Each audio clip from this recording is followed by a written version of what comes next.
Tempat belajar ilmu pengetahuan alam pada YouTube channel Soli Supriyadi dengan sistem pembelajaran yang sangat asik hadir kembali menjumpai para rekan-rekan YouTuber, juga kepada para siswa yang ingin belajar.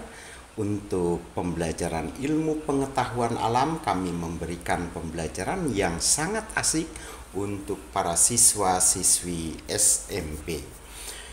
Oke, tempat belajar ya ilmu pengetahuan alam saat ini kami khususkan kepada kelas 7 yang akan membahas mengenai bab 2 ya. Apa itu pada bab 2? Sebelum kita lanjut, tolong subscribe terlebih dahulu dan nyalakan loncengnya. Juga kalau perlu like dan share kepada kawan, dan berikan komen di YouTube kami untuk memberikan masukan-masukan kekurangan-kekurangan yang kami lakukan dalam pembuatan YouTube ini. Yang akan kita bahas saat ini adalah interaksi makhluk hidup dengan lingkungannya. Tahu interaksi ya, bahwa interaksi itu adalah hubungan ya, timbal balik. Di sini yang memiliki hubungan timbal balik adalah makhluk hidup ya. Makhluk hidup, lingkungan, di dalam lingkungan terdapat makhluk hidup dan makhluk tak hidup. Maka dari itu makhluk hidup memiliki hubungan timbal balik dengan lingkungan, dan lingkungan juga memiliki hubungan timbal balik dengan makhluk hidup yang berada pada satu tempat, begitu ya. Oke, kalian coba diperhatikan ya pada gambar 21 di bawah ini. Ini gambar saya ambil dari buku ilmu pengetahuan alam bab 1 ya, semester kedua. Perhatikan pada bagian atas itu terdapat bertengger burung bangau ya. Bertengger burung bangau, mungkin ini adalah burung-burung yang selesai atau habis mencari makanan dari lautan. Nah, sambil beristirahat ya, atau berjemur setelah mendapatkan makanan dari lautan. Nah, burung-burung bangau ini sengaja bertengger di atas. Mengapa? Ya. Nah, jadi terlihat bahwa burung bangau bertengger di puncak pohon sedang berjemur setelah mencari makan di daerah sekitar Suaka Marga Satwa. Jadi di sini adalah pohon ini berada pada daerah Suaka Marga Satwa di Pulau Rambut, Kabupaten Kepulauan Seribu, Jakarta ya. Nah, jadi Suaka Marga Satwa yang berada di Pulau Rambut ini ya, di sini terdapat berbagai habitat burung ya, salah satunya adalah burung bangau. Dan di bawah pohon ini terdapat habitat binatang-binatang lain. Begitu ya. Selanjutnya, nah di Suaka Marga Satwa ini ya, kalau tadi burung bangau adalah berada di puncak pohon-pohon yang tinggi.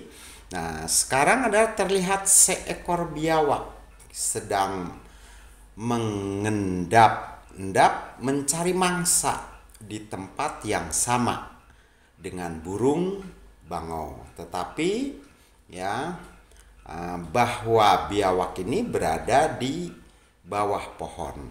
Nah, tetapi kalau burung bangau itu jatuh, maka dia akan disantap oleh biawak. Nah, ini namanya hubungan timbal balik antara makhluk hidup dengan lingkungan. Oleh karena itu, jika burung bangau tersebut berada di bawah, dengan otomatis maka bangau akan menjadi santapan bagi biawak. Maka burung bangau tidak turun ke bawah, dia tetap bertengger di atas pohon. Begitu ya.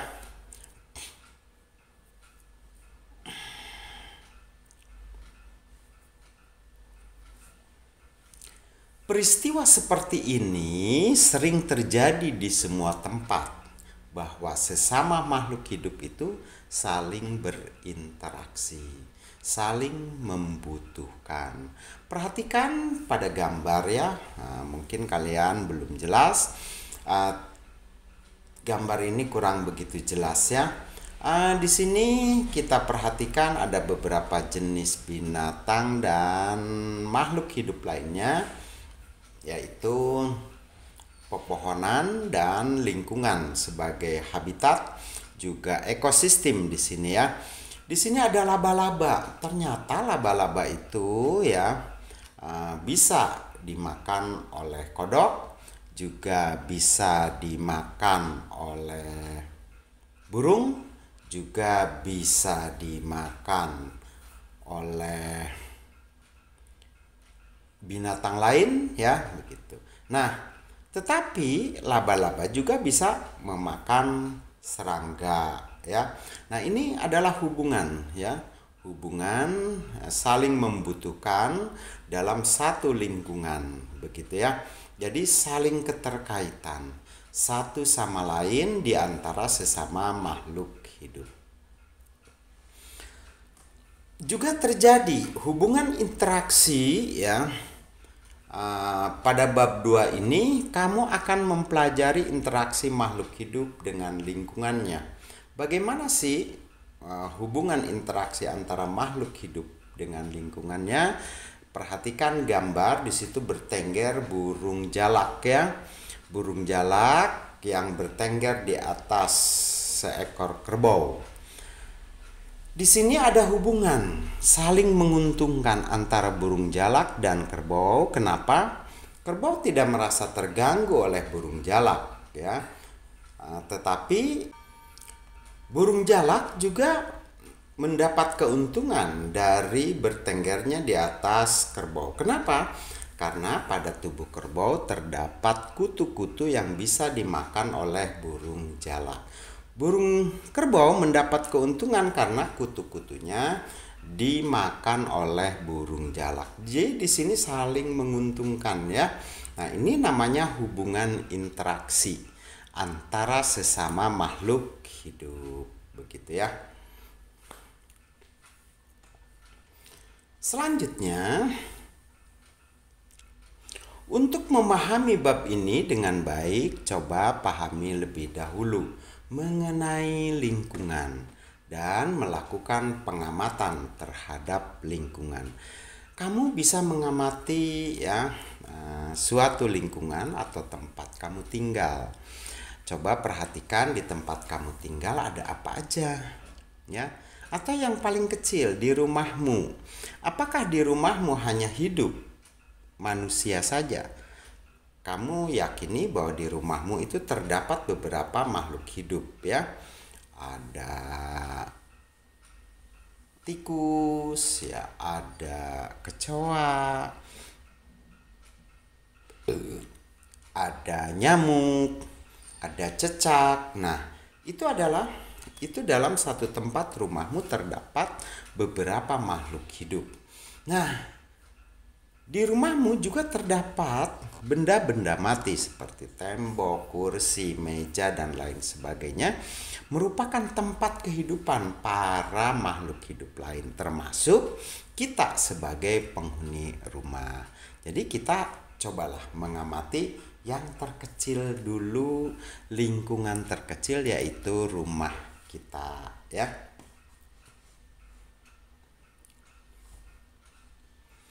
Untuk memahami bab ini dengan baik, coba pahami dahulu mengenai lingkungan dan melakukan pengamatan ya.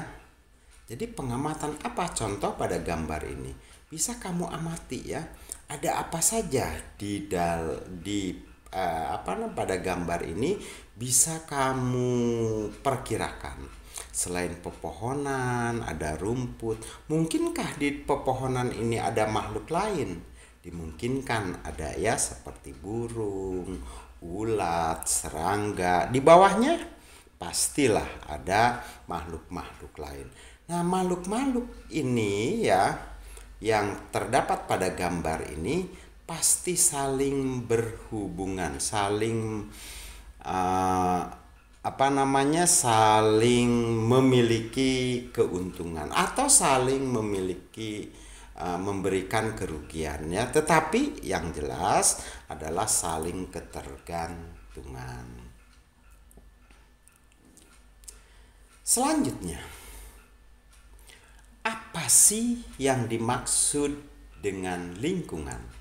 Jadi kita harus paham dulu pengertian dari lingkungan.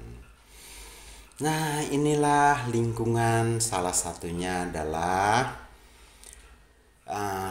ini termasuk salah satu jenis lingkungan. Istilah lingkungan berasal dari kata environment yang memiliki makna spesial, ya. Nah, jadi memiliki pengertian khusus, ya, spesial. Nah, maka dari itu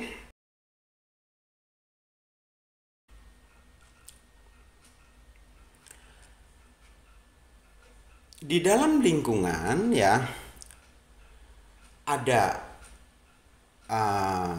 makhluk, yaitu ada benda hidup, ya, makhluk hidup diartikan, ya, sebagai segala sesuatu di luar individu yang merupakan sistem sangat kompleks dan dapat mempengaruhi satu dengan yang lain. Lingkungan. Jadi lingkungan itu adalah yang berada di luar individu, ya. Jadi kalau kita sebagai individu, yang dimaksud di lingkungan itu di luar kita, di luar tubuh kita, di luar anggota tubuh kita. Itu namanya lingkungan. Selanjutnya, yang perlu kalian pahami juga, yang merupakan sistem yang kompleks, ya.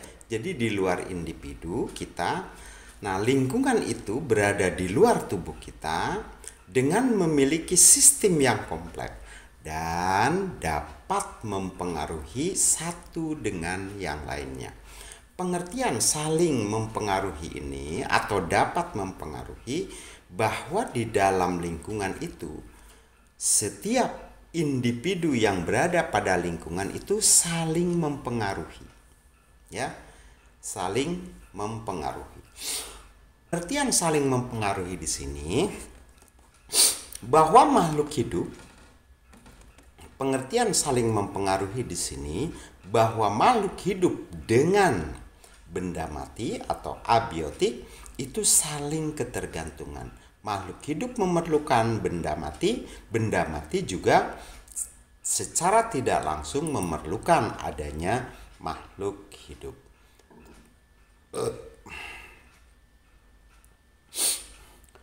Kondisi saling mempengaruhi ini membuat lingkungan selalu dinamis, begitu ya.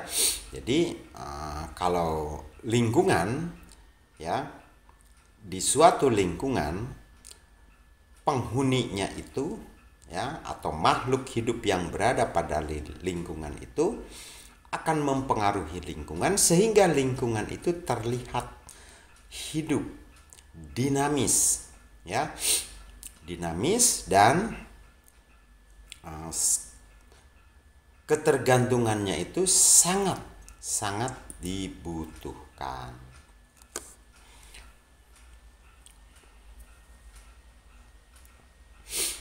Perubahan lingkungan, ya, dapat terjadi karena makhluk hidup dalam lingkungan tersebut. Nah, sebagai contoh, ini hutan, ya. Hutan bisa berubah seketika oleh makhluk hidup dengan adanya pembabatan hutan. Kalau sudah ada perusakan pada hutan, maka lingkungan itu akan berubah secara seketika. Atau mungkin lingkungan itu sendiri bisa merubah. Contoh adanya gunung meletus itu bisa merubah lingkungan, atau longsor dan lain sebagainya. itu pun dapat merubah lingkungan. Lingkungan terdiri atas komponen-komponen, ya. Nah, jadi di dalam lingkungan itu ada beberapa komponen yang antara lain, ya, komponen-komponen yang terdapat pada lingkungan diantaranya satu komponen biotik, yaitu komponen yang terdiri dari manusia, hewan, tumbuhan, dan mikroorganisme. Nah, itu komponen-komponen yang terdapat pada lingkungan. Sebagai contoh pada gambar ini, ya, terdiri dari manusia. Pasti di sini ada manusia walaupun tidak terlihat. Ada hewan, ya. Ada tumbuhan, dan yang paling tidak terlihat adanya mikroorganisme, ya, zat renik di dalam lingkungan ini.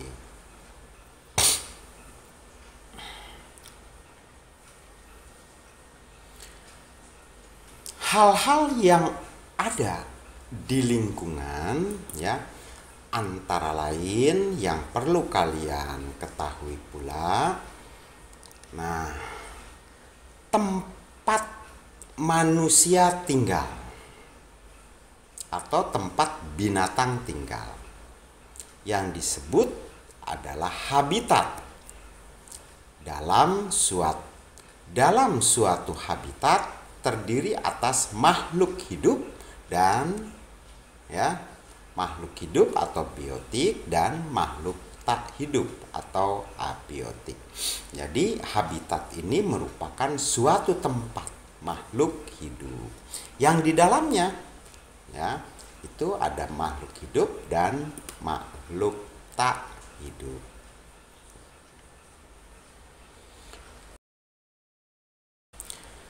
Hal-hal yang ada di lingkungan yang perlu kalian ketahui, jadi apa saja yang berada pada lingkungan, ya, tadi sudah dibahas di depan adalah tempat tinggal, ya, atau habitat dari suatu makhluk hidup. Terima kasih kepada para YouTuber dan para siswa yang telah mengikuti kegiatan atau nonton di YouTube channel Soli Supriyadi. Sekali lagi, ya, jangan lupa subscribe, juga nyalakan loncengnya. Mohon maaf bila banyak kesalahan, ya, atau kekurangan. Kami berdoa semoga kalian sehat, cerdas, ya, dan tetap kita belajar.